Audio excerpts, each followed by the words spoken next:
Welcome to the Salmon Runs YouTube. Enjoy the video. In this video, I will show how to reset Jeep Liberty oil change, easy method.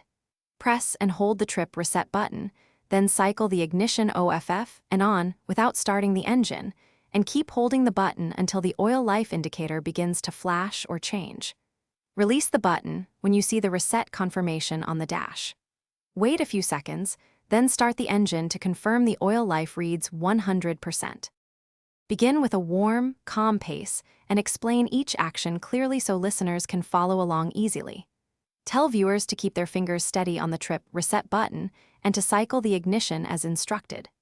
Use short, reassuring phrases to prevent mistakes and remind them to check the dash for oil life numbers.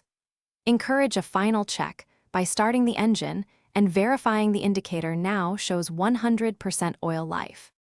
If you're finding this helpful, please subscribe and like so I can make more easy car guides. Quick recommendation. A book called The Simple Path to Wealth is a thoughtful read that might free up money for car care or teach you to save for that next Jeep upgrade. It pairs nicely with smart maintenance habits. Check the description for the link and other deals. Now let's get back to the video. If the reset does not take, stay patient and try the sequence again while ensuring the battery is healthy. Suggest checking the owner manual for any model-specific steps or clutch sequences that might differ.